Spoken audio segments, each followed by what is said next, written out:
Assalamualaikum warahmatullahi wabarakatuh. Perkenalkan, nama saya Fazira Amini dari jurusan Ekonomi Syariah semester 5 kelas E.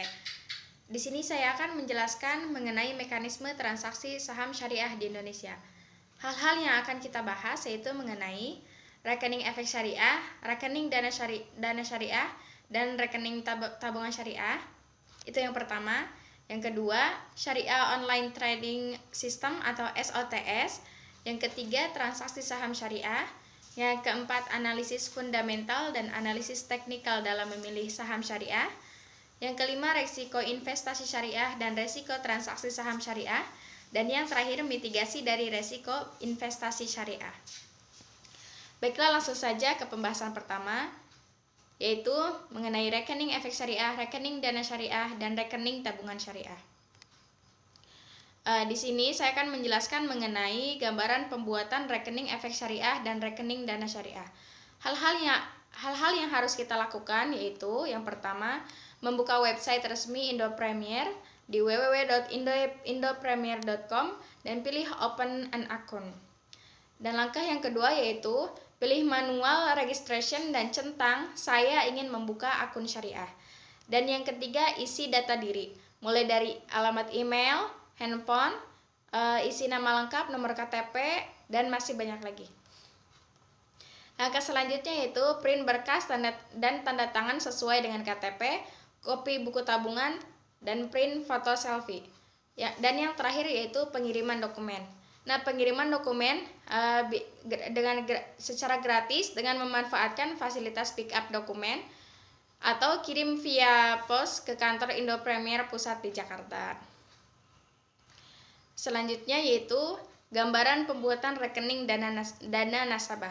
Hal-hal yang harus kita lakukan yaitu yang pertama, siapkan dokumen pribadi, lalu pilih sekuritas, isi formulir, dan yang terakhir, store deposit awal. Selanjutnya, perbedaan rekening efek syariah, rekening dana nasabah, dan rekening tabungan syariah yaitu rekening efek adalah rekening transaksi jual beli efek yang dibayar atau diterima secara tunai pada waktu jatuh tempo.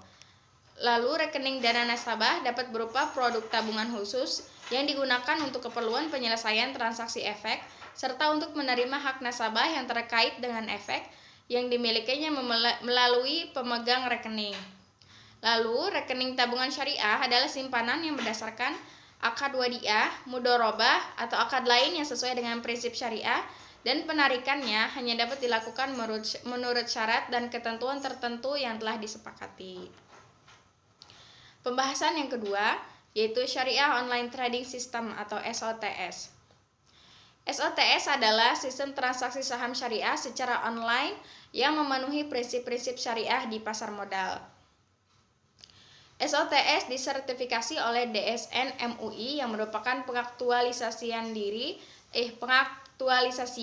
Fatwa DSN nomor 80 tahun 2011 tentang penerapan prinsip syariah dalam mekanisme perdagangan efek bersifat ekuitas di pasar regular bursa efek.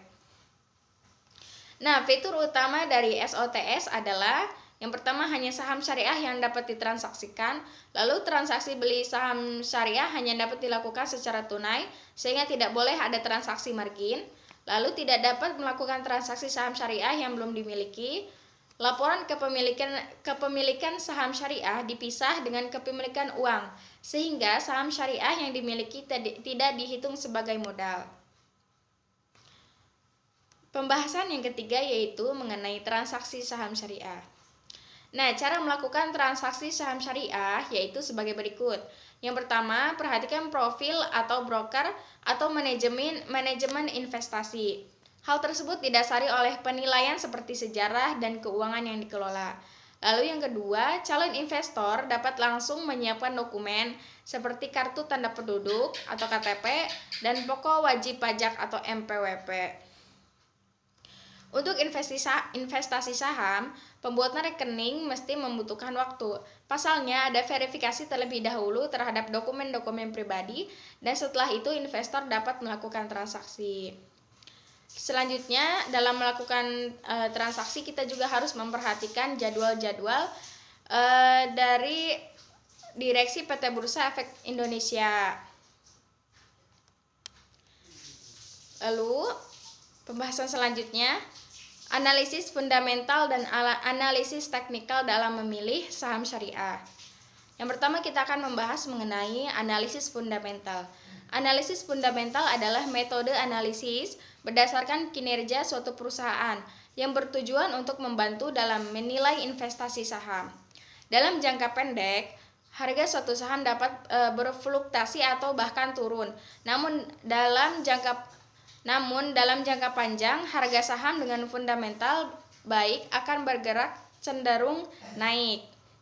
Secara umum ada dua pendekatan yang digunakan dalam menganalisis sebuah saham secara fundamental, yaitu top-down approach dan bottom-up approach. Kedua pendekatan ini memiliki tujuan yang sama, yaitu untuk menemukan saham-saham unggulan yang layak untuk dikoleksi. Lalu analisis teknikal. Menurut Abdul Halim, analisis teknikal dimulai dengan cara memperhatikan perubahan dari waktu ke waktu. Analisis ini adalah metode untuk memprediksi pergerakan harga dan pasar atau sekuritas di masa depan dengan melihat grafik masa lalu. Analisis ini beranggapan bahwa suatu saham akan ditentukan oleh demand terhadap saham tersebut. Analisis ini dapat membantu mengantisipasi apa yang mungkin terjadi pada harga saham di masa mendatang. Lalu pembahasan selanjutnya mengenai resiko investasi syariah dan resiko transaksi saham syariah. Berdasarkan kecenderungan para investor, perilaku preferensi investor terhadap resiko secara garis besar dikategorikan menjadi 3 model, yaitu yang pertama risk seeking, yaitu mereka yang berani mengambil resiko tinggi dengan harapan imbal hasil yang juga relatif tinggi. Dan yang kedua risk indifferent, yaitu mereka yang cukup berani mengambil resiko yang moderat dengan imbal hasil yang moderat juga.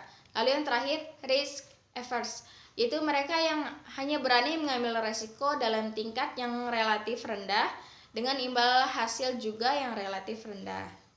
Resiko-resiko yang terjadi dalam investasi syariah adalah yang pertama kehilangan modal, lalu imbal hasil yang tidak pasti, sulit menjual produk investasi, pihak tidak paham produk investasi, tidak kenal perusahaan yang diinvestasikan, dan yang terakhir khawatir nilai tukar turun. Sedangkan resiko-resiko yang terjadi dalam transaksi saham syariah yaitu yang pertama, ketika perusahaan mengalami penurunan kinerja atau merugi, maka perusahaan tidak dapat membagikan dividen. Lalu capital loss yang terjadi ketika menjual saham yang kita miliki lebih rendah dari harga beli. Lalu resiko likuiditas. Dan yang terakhir saham dikeluarkan dari DES. Karena beberapa alasan tertentu saham dapat dihapus juga dari DES. Nah, pembahasan yang terakhir yaitu mitigasi dari resiko investasi syariah. Yaitu yang pertama yang dapat kita lakukan yaitu disertifikasi. Nah, sebagai investor syariah penting sekali diversifikasi. Jika saat ini terbiasa investasi emas syariah, maka kita harus mencoba berinvestasi reksadana syariah atau saham syariah. Dengan begitu, resiko pasar dan resiko nilai tukar pun akan berkurang. Lalu yang kedua, kita mengetahui waktu jual dan beli. Waktu jual dan beli tidak dapat diterka, namun bisa dianalisis secara fundamental dan teknikal. Yang ketiga yaitu update berita ekonomi dan finansial. Dan yang terakhir, prioritaskan investasi jangka panjang. Demikian pembahasan dari saya, kurang lebihnya mohon maaf. Wassalamualaikum warahmatullahi wabarakatuh.